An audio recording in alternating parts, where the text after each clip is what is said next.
Dear friends, मैं हूं Shankar sir और आप आरएसएस एजुकेशन ग्रुप के अंतर्गत अध्ययन कर रहे हैं वीर रस का।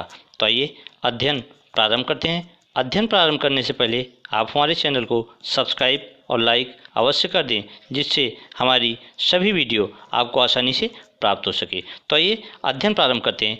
वीर रस की परिभाषा की अगर बात करते हैं तो युद्ध अथवा किसी कठिन कार्य को करने में व्यक्ति जिस उत्साह या हिम्मत को प्रकट करता है उसे वीर रस कहते हैं। अर्थात युद्ध में या किसी कठिन कार्य को करने के लिए व्यक्ति जिस उत्साह को हिम्मत को दिखाता है वह वीर रस हमारा कहा जाता है। वीर रस के अस्थायी भाव को अगर देखते हैं तो वीर रस का अस्थायी भाव उत्साह होता है। देखिए अस्थायी भाव क्या है? अस्थायी भाव वीर रस का उत्साह होता है। ठीक है, अब उत्साह का मतलब हिम्मत से होता है। विभाव क्या है?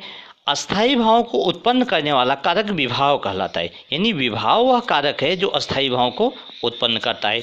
जैसे युद्ध का कोलाहल, जब युद्ध का कोलाहल होता है तो शोर शराबा होता है, तो उसे देखकर व्यक्ति के अंदर उत्साह, उत्तेजना, उत्साह जागृत होता है। रणवाद्य, जो रणवाद युद्ध का जो नाद होता है उस ध्वनि को सुनकर व्यक्ति के अंदर उत्साह उत्पन्न होता है। युद्ध भूमि, युद्ध की भूमि को देखकर भी व्यक्ति के अंदर उत्साह, वीरता प्रकट होता है। और शत्रु की ललकार को भी सुनकर व्यक्ति के अंदर उत्साह उत्पन्न होता है। तो वीर रस को या किसी भी रस के अस्थायी भाव को उत्पन्न करने का कारक विभाव करता है। अनुभव की अगर बात करते हैं, देखिए अनुभव का अर्थ होता है अनुभव करना। अनुभव करना यानी फील करना, महसूस करना। जैसे भुजा का फड़कना, जब भुजा फड़कती है तो वीरता का संचार होता है, यह आप अनुभव कर सकते हैं।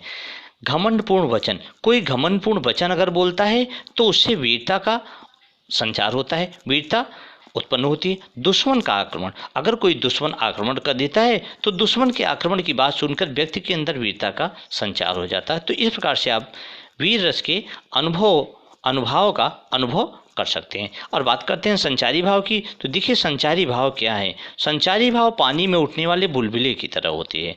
ये क्षणिक मात्र के लिए होते हैं और थोड़े समय के बाद ये क्या हो जाते हैं? समाप्त हो जाते हैं। तो संचारी भाव के अंतर्गत हर्ष यानी प्रसन्नता, खुशी थोड़े समय के लिए उत्पन्न होता है। गर्व थोड़े समय के लिए, रोमांच और आवेग, तो ये रोमांच, आवेग, हर्ष, गर्व इनके द्वारा वीर रस को प्रकट किया जा सकता है। आइए अब बात करते हैं वीर के प्रकार की। देखिए वीरता की अगर बात होती है तो वीरता के प्रकार भी होते हैं, वीर के प्रकार भी होते हैं।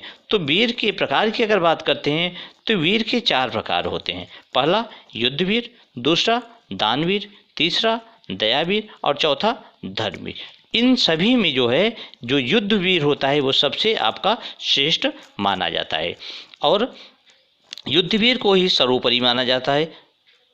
और आइए कुछ आसान से उदाहरणों के द्वारा वीर रस को और भी आसानी से समझते हैं। पहला है वीर तुम बढ़े चलो, धीर तुम बढ़े चलो, सामने पहाड़ हो, सिंह की दहाड़ हो। तो इन पंक्तियों के द्वारा वीर रस प्रकट हो रहा है, तो आप इसे आसानी से व्यक्त कर सकते हैं। दूसरा उदाहरण है खूब लड़ी मर्दानी वह तो झांसी वाली रानी थी। तो यहाँ भी खूब लड़ी मर्दानी वह तो झांसी वाली रानी थी, इसमें भी वीर रस प्रकट हो रहा है। अगला है आपका उदाहरण चढ़ चेतक पर तलवार उठा, करता था भूतल पानी को, राणा प्रताप सिर काट काट, करता था सफल जवानी को। तो यहाँ भी आप देखेंगे तो यहाँ भी वीर रस आपको दिखाई पड़ेगा।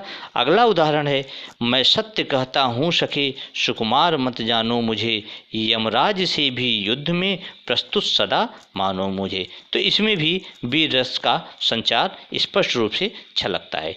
और अगला उदाहरण है आपका साजी चतुरंग, सैन अंग में उमंग धारी, सर जा शिवाजी जंग जीतन चलत है। तो ये महाकवि भूषण के द्वारा रचित शिवाजी शौर्य की पंक्तियां हैं। तो इन उदाहरणों के द्वारा आप वीर रस को आसानी से प्रकट कर सकते हैं। तो आज की वीडियो में दोस्तों बस इतना ही। Thank you so much.